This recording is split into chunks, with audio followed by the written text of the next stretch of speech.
Good morning, students. Hope you all are fine and safe at home. So, in our previous lecture, we discussed about the topic Bohr model and its failure. ठीक है, previously हमने पढ़ा कि Bohr ने जो model दिया वो बहुत सक्सेसफुल रहा, but because Bohr uncertainty principle and de Broglie concept of dual nature of matter को एक्सप्लेन नहीं कर पाया, तो उसके बाद वो मॉडल धीरे धीरे फेल होता गया. अब हमारे पास जितने भी हमारे प्रीवियस मॉडल्स थे, like Thompson model, Rutherford model, Bohr's model of atom, all these models are depend upon classical mechanics which further based upon Newton's law of motion, and Newton's law of motion basically deal with macroscopic particles, not with microscopic particles. ठीक है, तो Bohr model के बाद जो हमारे पास concepts आए, like D Broglie concept of dual nature of matter and Heisenberg uncertainty principal, these concept basically deal with microscopic particles. ठीक है, उसमें हमने सिग्निफिकेंस किया था, दोनों का सिग्निफिकेंस सिर्फ माइक्रोस्कोपिक पार्टिकल्स के लिए था. तो जो हमारी क्लासिकल मैकेनिक्स है, क्लासिकल मैकेनिक्स उन कंसेप्ट को एक्सप्लेन नहीं कर पाई, जिसकी वजह से फर्दर वो मॉडल्स भी फेल हो गए. तो फर्दर अब इन कंसेप्ट्स को एक्सप्लेन करने के लिए साइंस की एक न्यू ब्रांच डेवलप हुई, which is known as quantum mechanics.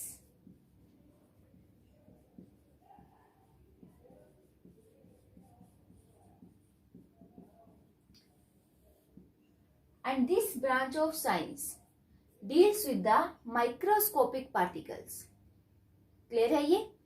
और क्वांटम मैकेनिक्स के बेस पे ही फर्दर न्यू मॉडल आया, which is known as quantum mechanical model of atom.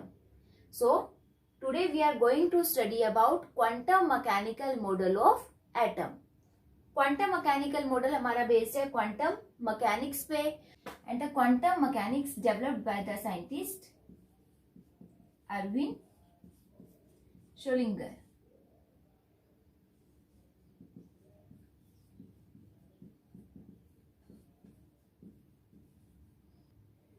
Clear है ये? Quantum mechanics basically depend upon the wave motion of particles. ठीक है, quantum mechanics हमारी वेव मोशन के ऊपर डिपेंड करती थी, और वेव मोशन को एक्सप्लेन करने के लिए श्रोडिंगर ने एक इक्वेशन दी, which is known as Schrodinger wave equation, and the equation is del square psi by del x square plus del square psi by del y square plus del square psi by del z square plus 8 pi square m by h square into E minus V psi is equal to 0. And this wave equation is known as Schrodinger wave equation, and also the heart of quantum mechanics. जो हमारी quantum mechanics की branch है वो पूरी की पूरी इस equation के ऊपर डिपेंड करती है. In this equation, psi represent the amplitude of wave.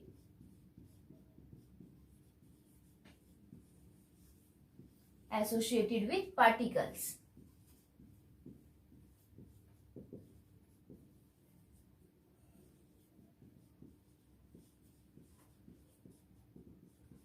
Or simply wave function.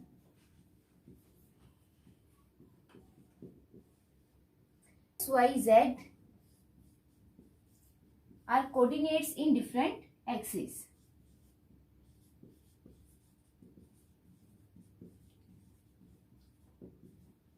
M represent the mass, H Planck's constant, E energy associated with the microscopic particle, V potential applied, and psi is wave function or amplitude.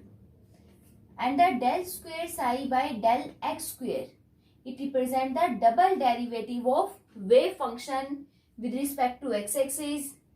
Del square psi by del y square represent the double derivative of wave function with respect to y-axis, and so on. Clear है ये? तो ये जो equation कैसे develop हुई, ये इसका solution क्या है, वो आप हायर क्लासेस में स्टडी करोगे.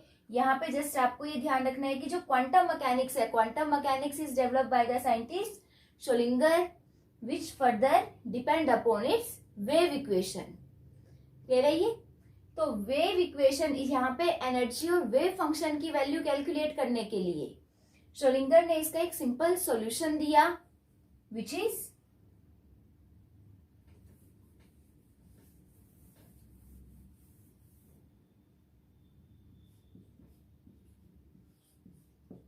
psi is equal to E psi, where H is a mathematical operator which is known as Hamiltonian operator.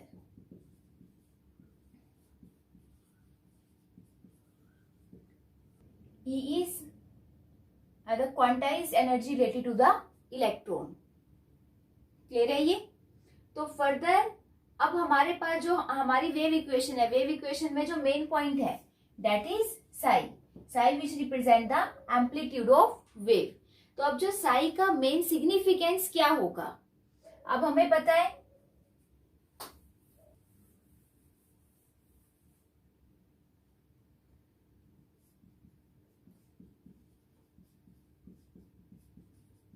psi represent the amplitude or wave function. So now what is the significance of psi?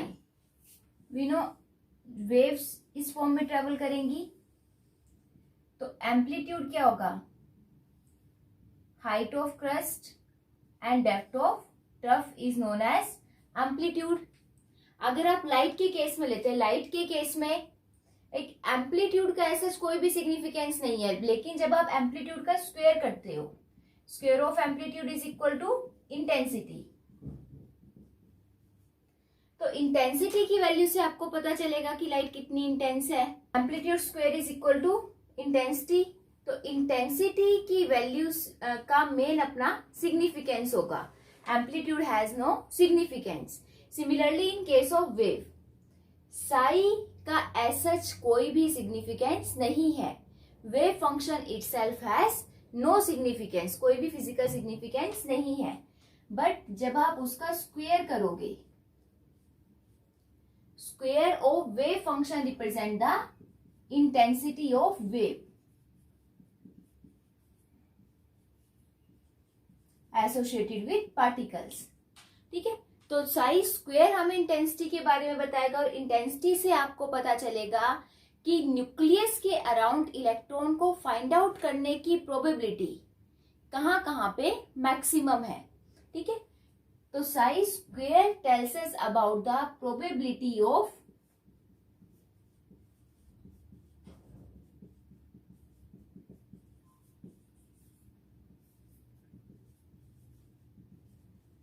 finding electrons around the nucleus.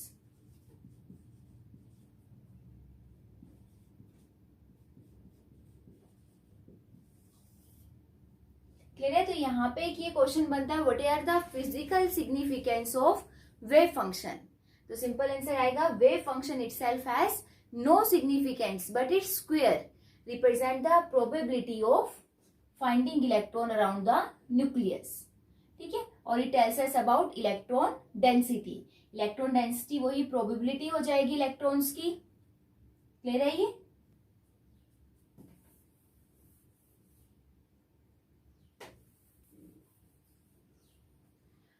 तो अभी हमने किया कि जो Sai square है, Sai square tales us about the probability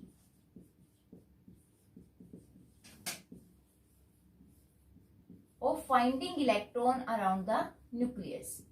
मतलब जो quantum mechanical model है वो बेसिकली प्रोबेबिलिटी के ऊपर डिपेंड करता है. तो बोहर मॉडल और क्वांटम मैकेनिकल मॉडल में यहाँ से मेन डिफरेंस हमारा क्या आता है, बोहर मॉडल ने हमें बताया था that electrons are revolving around the nucleus in a fixed circular path. ठीक है, बोहर मॉडल हमें एक फिक्स पोजीशन बताएगा, बट क्वांटम मैकेनिकल मॉडल से हमें उसकी प्रोबेबिलिटी पता चलेगी कि न्यूक्लियस के अराउंड इलेक्ट्रॉन कहाँ पे प्रेजेंट हो सकता है. प्रोबेबिलिटी बेसिकली क्या है? Probability basically is the best possible description of a situation which can not be explain with certainty.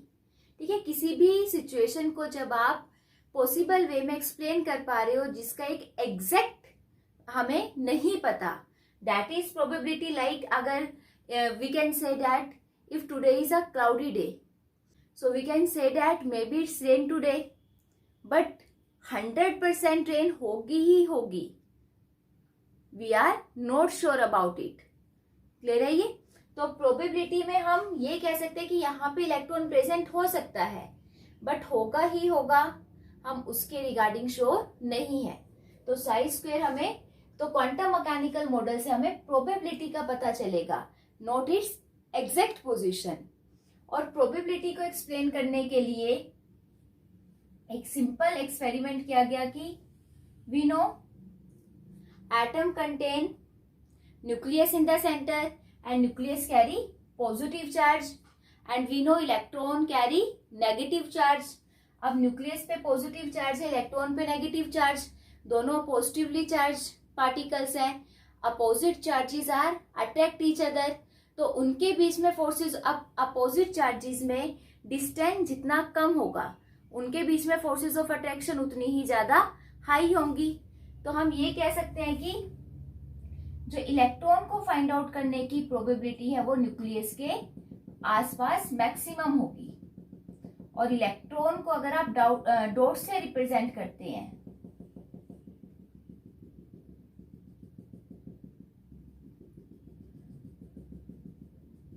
जैसे जैसे न्यूक्लियस के साथ डिस्टेंस इंक्रीज होगा फर्दर प्रोबेबिलिटी डिक्रीज होती जाएगी. ठीक है, डिस्टेंस इंक्रीज होगा तो इंटरेक्शन डिक्रीज होगी. तो अब जब जहां पे भी आप इलेक्ट्रॉन की probability in terms of dot explain करते हो, then this is known as electron cloud. So we can say that the region of space around the nucleus which describe the probability of finding electrons of the given energy in terms of dots is known as electron cloud. ठीक है, अब हर एक electron की अपनी energy होगी, तो हम given energy के इलेक्ट्रॉन्स की प्रोबेबिलिटी को जब डॉट की फॉर्म में रिप्रेजेंट करते हैं, then it is known as electron cloud. और जहां पर मैक्सिमम प्रोबेबिलिटी है इलेक्ट्रॉन को फाइंड आउट करने की, अगर हम उसके अराउंड एक बाउंड्री ड्रॉ करें, तो हम ये कह सकते हैं कि इस बाउंड्री के अंदर प्रोबेबिलिटी मैक्सिमम है, डेट इज 90%, और बाउंड्री से बाहर प्रोबेबिलिटी इलेक्ट्रॉन को फाइंड आउट करने की मिनिमम होगी. तो जब आप बाउंड्री ड्रॉ करेंगे, then it represent the 3-dimensional space around the nucleus where probability of finding electron is maximum, and that is known as orbital. ठीक है, तो फर्दर यहां से हमारे पास कंसेप्ट आया ऑर्बिटल का. तो ऑर्बिटल हमारे पास क्या होगा, the 3-dimensional space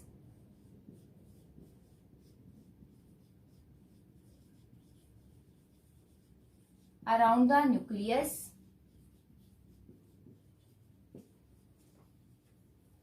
where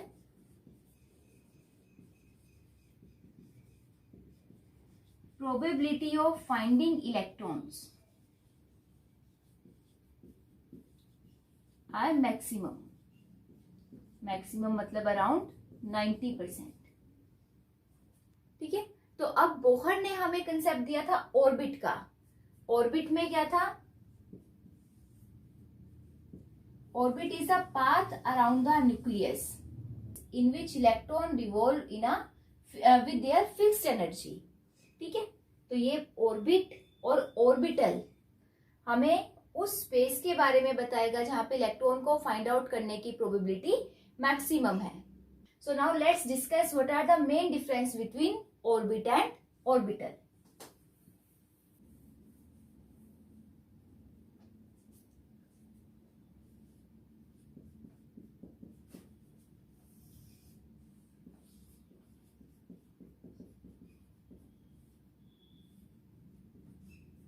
So the first main difference between orbit and orbital is orbit represent the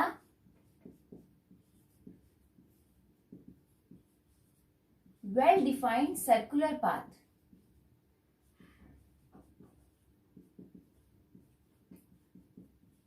in which an electron revolve around the nucleus. ठीक है, ऑर्बिट एक वेल डिफाइंड पाथ को represent करेगा and orbital is a 3-dimensional space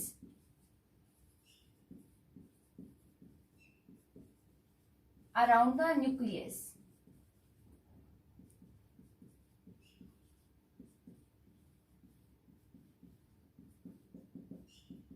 Where probability of finding electrons are maximum.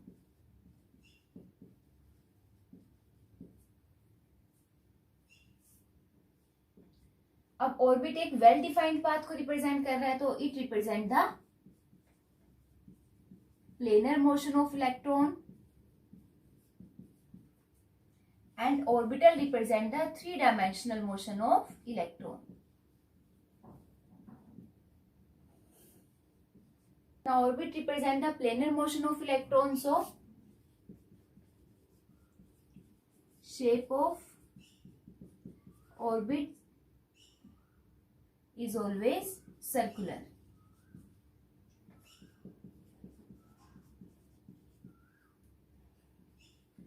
And orbitals have different shape.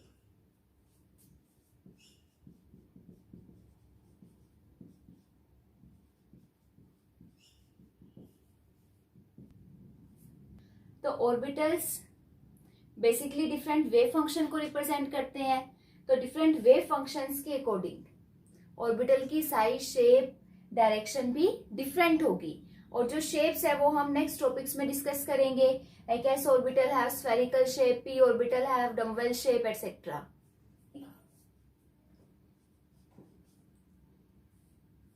The maximum number of electron present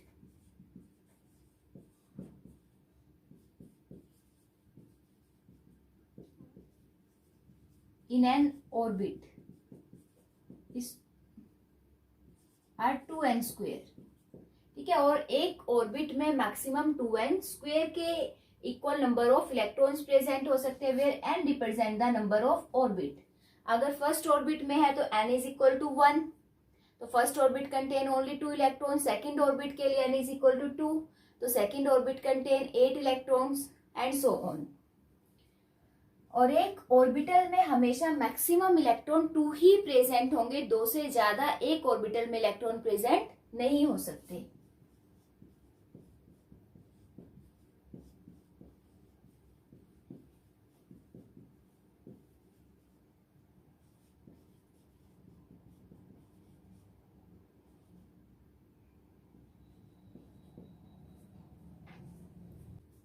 Now the concept of orbit is given by Bohr's model of atom and Bohr model ने electron को particle consider किया था। तो concept of orbit is not accordance with wave nature of electron.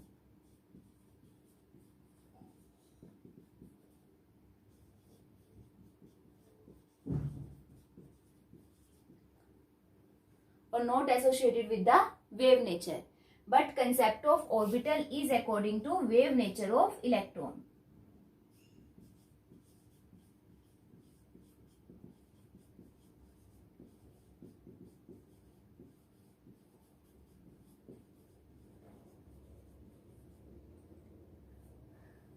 Clear है ये? That the main difference between orbit and orbital. Now I hope you clear what is quantum mechanical model. Quantum mechanical model basically further आया था to explain Heisenberg uncertainty principle and de Broglie concept of dual nature of matter, ठीक है। और ये दोनों ही concept microscopic particle से को deal करते थे, ठीक है। तो इन मॉडल्स को एक्सप्लेन करने के लिए फर्दर जो हमारे पास एक न्यू ब्रांच आई, that is quantum mechanics, and the quantum mechanics is developed by the scientist Erwin Schrodinger. Erwin Schrodinger ने वेव नेचर को एक्सप्लेन करने के लिए अपनी एक इक्वेशन दी which is known as Schrodinger wave equation. Schrodinger wave equation में उन्होंने double derivative of wave function को रिप्रेजेंट किया with respect to x axis, y axis and z axis. तो ये जो तीनों ही एक्सिस हैं, यहां से जब आप इसका सॉल्यूशन करोगे तो solution represent the size of orbital, shape of orbital and the density or direction of orbital. Clear है ये? तो फर्दर अब जो हमारे पास साइज, शेप और डायरेक्शन ऑफ ऑर्बिटल्स हैं वो हमें मिलेगा from the solution of Schrodinger wave equation which is further represented by the different quantum numbers. तो यहां से हमारे पास जो नेक्स्ट टॉपिक आता है that is quantum number. So our next topic is quantum number.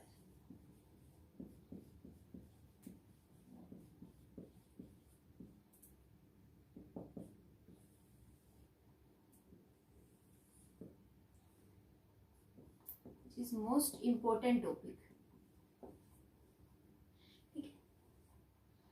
तो हमारे पास बेसिकली जो 3 क्वांटम नंबर्स थे, 3 quantum number that is principal quantum number,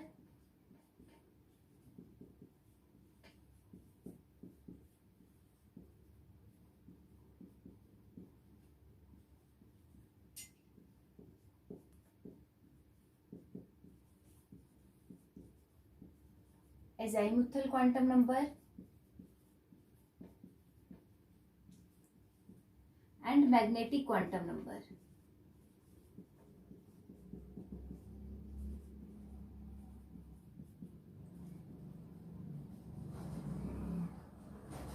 All these 3 quantum numbers came from the solution of Schrödinger wave equation. But जो हमारा 4th quantum number है that is spin quantum number. Spin quantum number is not according to the solution of Schrödinger wave equation. अब हमें पता है कि electron 3 dimensional motion में rotate कर रहा है, तो 3 डायमेंशनल मोशन में वो न्यूक्लियस के चारों ओर तो रिवॉल्व करेगा ही करेगा, साथ ही साथ अपनी ही खुद की एक्सिस पे भी रिवॉल्व करेगा.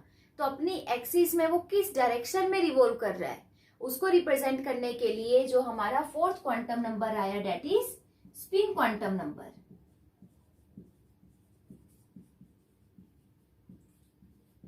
क्लियर है? तो यहां से ये जो 3 क्वांटम नंबर्स है they are according to the solution of Schrodinger wave equation and spin quantum number is not associated with the solution of Schrodinger wave equation. Clear है ये? तो क्वांटम नंबर्स हम ये कह सकते हैं कि इन क्वांटम नंबर से हमें इलेक्ट्रॉन की कंप्लीट इंफॉर्मेशन मिलेगी कि इलेक्ट्रॉन किस मेन शेल में प्रेजेंट है, वहां पे उसका साइज क्या है, एनर्जी क्या है. क्लियर है ये?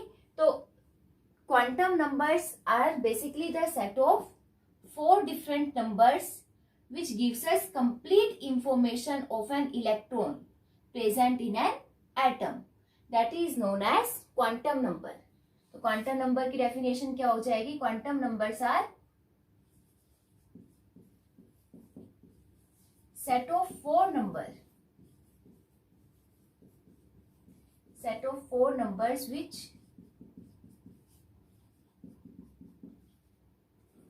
gives us complete information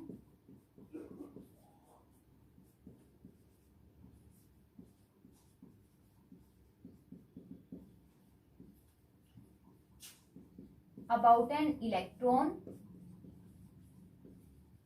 present in an atom.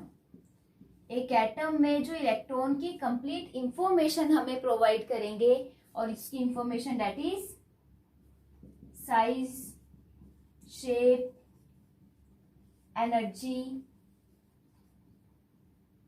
Direction of orientation etcetera.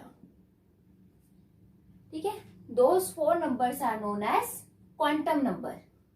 ठीक है? ये एक तरह से हम ये भी कह सकते हैं कि क्वांटम नंबर हमें इलेक्ट्रॉन का के एड्रेस का बताएंगे. किसी भी पर्सन का अगर हम एड्रेस देखें तो एड्रेस में हम क्या कहेंगे कि वो किस हाउस नंबर से बिलोंग करता है, फर्दर किस सिटी का है, सिटी से फर्दर किस स्टेट में है, स्टेट से फर्दर किस कंट्री से बिलोंग करता है. तो ऐसे ही इलेक्ट्रॉन के बारे में जब हमें इंफॉर्मेशन प्रोवाइड करनी है तो इलेक्ट्रॉन्स का हम ये चेक करेंगे कि इलेक्ट्रॉन की अपनी एक्सिस में किस ओरिएंटेशन में मूव कर रहा है, क्लॉकवाइज और एंटी क्लॉकवाइज, फर्दर किस ऑर्बिटल में है, अब ऑर्बिटल किस सबशेल में प्रेजेंट है और वो सबशेल किस मेन शेल का पार्ट है. क्लियर है? तो जो हमें कंप्लीट एड्रेस देंगे या कंप्लीट इंफॉर्मेशन देंगे इलेक्ट्रॉन्स के बारे में, that set of 4 numbers are known as quantum number. So now let us discuss about these quantum number one by one. So our first quantum number is principal quantum number. It is represented by small n. Principal quantum number basically tells us about main shell in which electron is present. ठीक है, electron atom में किस main shell में present है उसके बारे में हमें इंफॉर्मेशन देगा. अब मेन शेल के बारे में बताएगा. तो यहाँ से जो n की वैल्यू है इस फ्रॉम 1 2 3 अप टू इंफिनिटी. तो ये जो बोहर ने ऑर्बिट का कंसेप्ट लिया था ये उसी के अकॉर्डिंग है. तो if n is equal to 1 then the main shell is designated by k shell. When n is equal to 2 then it is designated by L shell. When n is equal to 3, M shell, 4 shell, N, 5th shell, O and so on. ठीक है, ये Bohr ने भी same ही concept हमें दिया था. तो shell is just like orbit. Clear.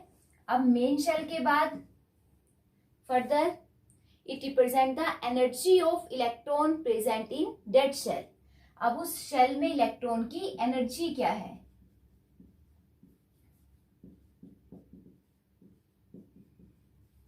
और एनर्जी की वैल्यू भी वही सेम होगी. एनर्जी शेल की energy is equal to -2 pi square m(e)4 divided by n square h square, where m is mass of electron, e charge of electron, z atomic number of atom, n number of shell and h represent the Planck's quantum number. अब हमें पता है कि energy हमेशा negative में होगी और energy is inversely proportional to the negative value of shell. तो जैसे जैसे हम नंबर ऑफ शेल को इंक्रीज करेंगे एनर्जी भी आपकी इंक्रीज होती जाएगी क्योंकि नेगेटिव में है. एन की वैल्यू डिनोमिनेटर में है, ये हम डिटेल में स्टडी कर चुके हैं ऑलरेडी बोहर्स मॉडल में. एन की वैल्यू डिनोमिनेटर में है. डिनोमिनेटर में जब भी आप स्क्वायर करके उसको डिवाइड करोगे वैल्यू डिक्रीज होगी, बट नेगेटिव में डिक्रीज हो रही है. तो हम ये कह सकते हैं कि एनर्जी की वैल्यू इंक्रीज हो रही है. नेगेटिव में वैल्यू जितनी छोटी होती जाएगी वो वैल्यू हम उतना ही बड़ा कंसीडर करते हैं. तो energy of K shell is less than L shell. Energy of L shell is further less than N shell and so on. Clear है ये. थर्ड, अब हमें मेन शेल के बारे में पता चलेगा. मेन शेल लाइक अगर इलेक्ट्रॉन थर्ड शेल में प्रेजेंट है तो हम ये कह सकते हैं कि हमें न्यूक्लियस से लार्ज शेल तक का डिस्टेंस पता चल गया. मेन शेल से पता है तो हम उसका डिस्टेंस कैलकुलेट कर सकते हैं. अगर सेंटर ऑफ न्यूक्लियस से लार्ज शेल तक का हमें डिस्टेंस हम कैलकुलेट कर सकते हैं तो सेंटर ऑफ न्यूक्लियस से लार्ज शेल तक का distance is known as atomic radius. So from the value of principal quantum number we can calculate atomic radius or atomic size.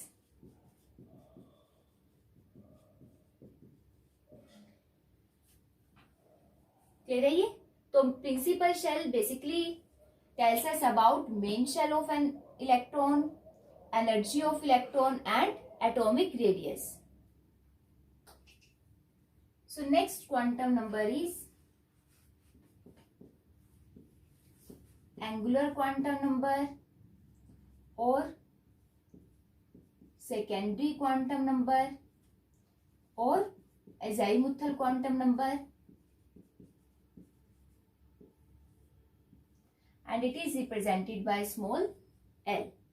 ठीक है. जो सेकेंड क्वांटम नंबर है उसको हम आप एंगुलर क्वांटम नंबर भी बोल सकते हैं, अज़ीमुथल क्वांटम नंबर भी बोल सकते हो और सेकेंडरी क्वांटम नंबर भी बोल सकते हो.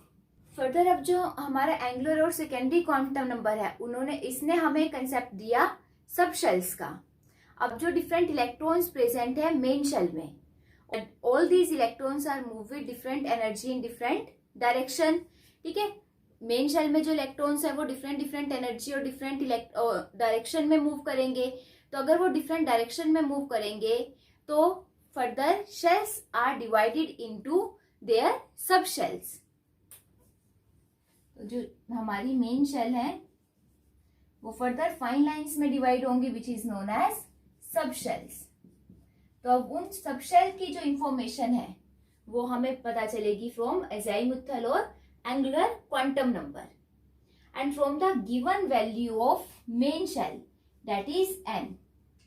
एन की गिवन वैल्यू से L can be calculated from 0 to n-1. So if n is equal to 1 that is for k shell, l की वैल्यू कितनी होगी? l की वैल्यू 0 to n-1 तक लाई करती है. ठीक है, तो 0 to 1-1 0. ठीक है, तो for first shell there is only one shell subshell whose value is 0. For second shell, second that is L shell, L shell के लिए 0 to 2-1 that is 0 and 1. तो second shell contain two subshell that whose values are 0 and 1. Third shell contain 0 to 3-1 that is 2. 0 to 2, 3 values 0, 1, 2. Fourth shell 0, 1, 2, 3. Fifth shell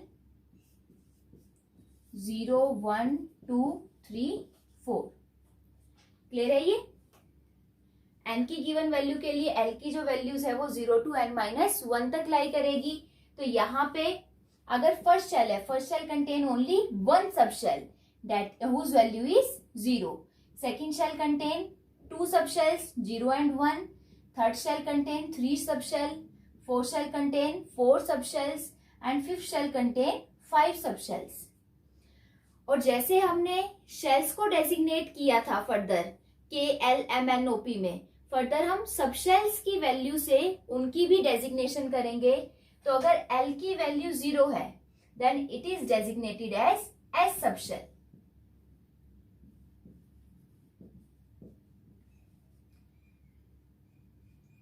The value of L is 1. Then P subshell, for 2 D subshell, 3 F, 4 G, 5 H. But हमारे पास जो main subshells use होंगी वो होंगी SP, DF. अभी तक हमारे पास कोई ऐसा एटम डिस्कवर नहीं हुआ है जिसमें इलेक्ट्रॉन फर्दर GH में शिफ्ट हो. क्लियर है ये? GH वाला हमारे पास अभी तक कोई भी एटम डिस्कवर नहीं हुआ. तो हमारे पास जो एटम है, लास्ट एटम है, उसमें लास्ट इलेक्ट्रॉन F शेल में ही एंटर करेगा. क्लियर है? तो हम ये कह सकते हैं कि first shell contain only one sub shell that is S. Second shell S and P. Third shell SP, D sub shell. Fourth shell contain SP, D and F. And fifth shell SP, D, F, G etcetera. तो देखो एक shell में total number of subshells कितनी present है? First shell में एक ही है, second shell में 2, थर्ड शेल में 3, फोर्थ शेल में 4, फिफ्थ शेल में 5. So the number of subshells is equal to number of subshells in a given shell is equal to इस शेल नंबर और ऑर्बिट नंबर. ठीक है, अगर हम थर्ड शेल की बात करें कि थर्ड शेल में कितनी सबशेल्स होंगी? Third shell contain 3 subshells that is SP and D. Clear है ये? तो जो अज़ीमुथल क्वांटम नंबर है वो हमें मेन बताएगा सबशेल के बारे में. सबशेल के बाद further it gives us information about energy of electron present in that subshell.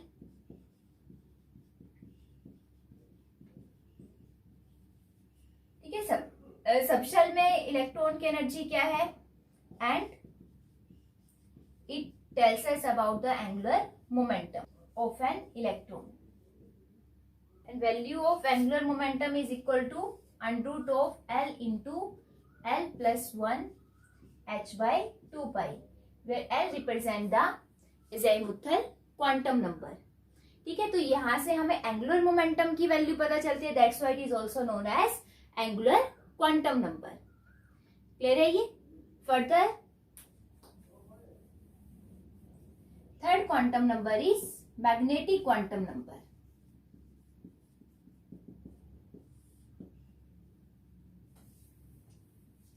Magnetic quantum number is represented by small m। अब जो मैग्नेटिक क्वांटम नंबर है, मैग्नेटिक क्वांटम नंबर अब इस फैक्ट के ऊपर डिपेंड करता है कि जब भी कोई सोर्स लाइन स्पेक्ट्रम प्रोड्यूस करेगा, अगर हम उसे फर्दर मैग्नेटिक फील्ड की प्रेजेंस में रखेंगे, then it split out into a different number of fine lines which is also known as Zeeman effect.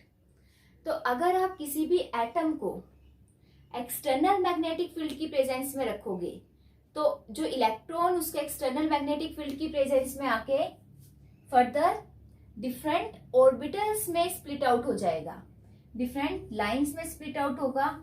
अब इलेक्ट्रॉन आपका सबशेल में प्रेजेंट है, तो सबशेल जब डिफरेंट फाइन लाइंस में स्प्लिट आउट होगी, then these are known as orbital. और हम ये कह सकते हैं कि in the presence of magnetic field electron different directions में मूव करेंगे, और जो वो डायरेक्शन है, डायरेक्शन हम रिप्रेजेंट करेंगे फ्रॉम ऑर्बिटल्स। क्लियर है ये? तो हमारा जो सबसे पहले था main shell, shell is represented by n। Principal quantum number हमें शेल के बारे में इंफॉर्मेशन देगा। उसके बाद शेल फर्दर सब डिवाइडेड होती है सब शेल्स में, सब शेल्स के बारे में इंफॉर्मेशन हमें देगा अज़ीमुथल और angular quantum number. Now further in the presence of magnetic field जो इलेक्ट्रॉन की डायरेक्शन डिफरेंट होती जाएगी, तो सब शेल्स आर फर्दर सब डिवाइडेड इनटू ऑर्बिटल्स। और ऑर्बिटल या डायरेक्शन ऑफ इलेक्ट्रॉन के बारे में जो इंफॉर्मेशन है वो हमें मैग्नेटिक क्वांटम नंबर से पता चलेगी। Magnetic quantum number which is represented by small m। The value of m from the given value of L is lies from -L to +L। ठीक है, m की वैल्यू -L से +L के बीच में लाई करती है। तो अगर हम S सबशेल की बात करें,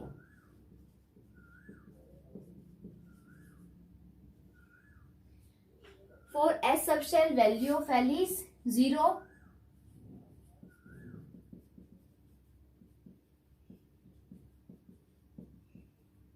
तो कितने m की वैल्यू कितनी होगी? L की वैल्यू 0 है, तो -0 to +0, m की a की वैल्यू रहेगी that is 0। That means S subshell contain only one orbital. 0 को हमने एक सिंगल वैल्यू कंसीडर करनी है, 0 इज वैल्यू। ठीक है, तो S contain only one orbital, और ऑर्बिटल को हम फर्दर रिप्रेजेंट करेंगे आइदर स्क्वायर बॉक्स से या इस टाइप से सर्कल से। तो S subshell contain only one orbital. Similarly P subshell के लिए L की वैल्यू 1 है, तो M की वैल्यू कितनी होगी? -1, 0 एंड +1। ठीक है, -L to +L, तो -1 से +1 के बीच में 0 भी इंक्लूडेड है। तो for P subshell value of M -1, 0, +1, so P subshell contain 3 orbitals। For D L is 2, तो M की value -2, -1, 0, +1, +2, so D subshell contain total 5 orbitals। Second, third, fourth, 5। Similarly F subshell के लिए L की value 3 है, तो M is from -3 to +3। So for F subshell M have 7 values, तो F subshell contain total 7 orbitals and so on। Clear है ये? तो further subshell कितने ऑर्बिटल्स में डिवाइड होंगे वो हमें पता चलेगा फ्रॉम मैग्नेटिक क्वांटम नंबर। अभी देखो S में तो सिर्फ एक ही ऑर्बिटल है। अब P subshell contain 3 orbital, D contain 5, F contain 7। तो अगर एक शेल के जितने भी ऑर्बिटल है, मेन सबशेल में जितने भी फर्दर ऑर्बिटल्स हैं, all these are of same energy. Now the orbital present in the same shell, अगर एक सबशेल के जो ऑर्बिटल है वो सेम शेल से में प्रेजेंट है तो उनकी एनर्जी भी सेम होगी। लाइक अगर जो p ऑर्बिटल्स है, जो 3 डिफरेंट p ऑर्बिटल्स हैं, all these 3 orbitals are present in third shell, ठीक है, ये थर्ड शेल से ही रिप्रेजेंट करते हैं, तो जो थर्ड शेल में इन तीनों ऑर्बिटल की एनर्जी सेम होगी जो फर्दर दूसरे ऑर्बिटल से डिफर करेगी। तो यहाँ पे जो सेम एनर्जी के ऑर्बिटल्स हैं which are present in the same shell, these known as degenerate orbitals.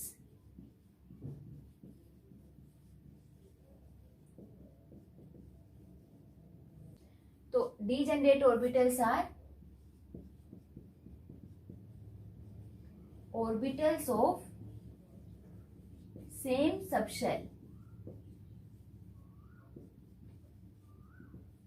having equal energy, ठीक है, एक सेम सबशेल के ऑर्बिटल जिनकी एनर्जी इक्वल होगी, that is known as degenerate orbital. Clear है ये? तो ऑर्बिटल और डायरेक्शन का जो कंसेप्ट है वो हमें पता चला मैग्नेटिक क्वांटम नंबर से। तो next fourth quantum number, that is spin quantum number, and spin quantum number is represented bye s। अब हमें पता है कि जो इलेक्ट्रॉन है, इलेक्ट्रॉन न्यूक्लियस के चारों ओर तो रिवॉल्व करता ही है, साथ ही साथ 3 डायमेंशनल मोशन में इलेक्ट्रॉन अपनी ही एक्सिस में भी रिवॉल्व करेगा, और अपनी ही एक्सिस में वो किस डायरेक्शन में रिवॉल्व करेगा उस डायरेक्शन का हमें पता चलेगा फ्रॉम स्पिन क्वांटम नंबर। अब अपनी डायरेक्शन में वो, अपनी ही एक्सिस में वो 2 डायरेक्शन में रिवॉल्व कर सकता है, इधर क्लॉकवाइज और इधर एंटी क्लॉकवाइज। तो जो स्पिन क्वांटम नंबर है, स्पिन क्वांटम नंबर की जनरली 2 ही वैल्यूज होंगी, +12 और -12। अगर इलेक्ट्रॉन क्लॉकवाइज डायरेक्शन में रिवॉल्व कर रहा है तो s इज रिप्रेजेंटेड बाय +12,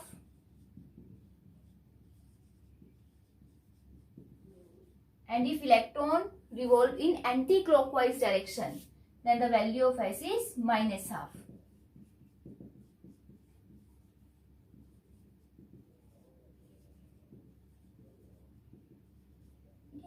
और इसको हम हाफ एरो से, हाफ अपवर्ड एरो और हाफ डाउनवर्ड एरो से भी रिप्रेजेंट करते हैं। +12 के लिए value of s is represented by half upward arrow, means electron revolve in a clockwise direction, and for -12 it is represented by half downward arrow, that means electron revolve in a anti-clockwise direction. Clear है ये? तो हम spin quantum number से अब हमें ये पता चलता है कि एक ऑर्बिटल में फर्दर कितने इलेक्ट्रॉन्स प्रेजेंट हैं। अगर s की 2 ही वैल्यू है तो we can say that an orbital contain only 2 electron, one in a clockwise direction and another one in anti-clockwise direction. So all these are about quantum number. तो हमारे पास total 4 set थे quantum number के, principal, अज़ाइमुथल, magnetic and spin. तो अब जो इन 4 quantum number से हमें main पता चलेगा शेल जो मेन शेल है that is represented by n। Further अब शेल्स कितनी सबशेल्स में डिवाइडेड होंगी, ये कंसेप्ट हमारे पास आया by the value of azimuthal quantum number. अब सबशेल्स फर्दर सब डिवाइडेड होंगे ऑर्बिटल्स में। ऑर्बिटल्स कितने होंगे एक सबशेल में, that is represented by the value of m। और ऑर्बिटल में इलेक्ट्रॉन किस डायरेक्शन में रिवॉल्व करेगा, क्लॉकवाइज और एंटी क्लॉकवाइज, ये हमें पता चलेगा spin quantum number that is represented bye s।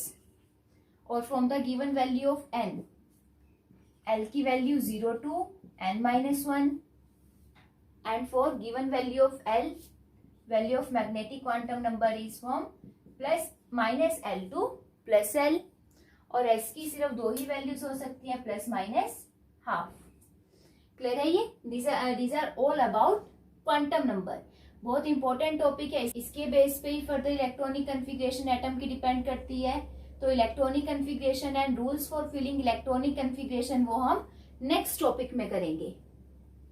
I hope you cleared the concept. Thank you and have a nice day.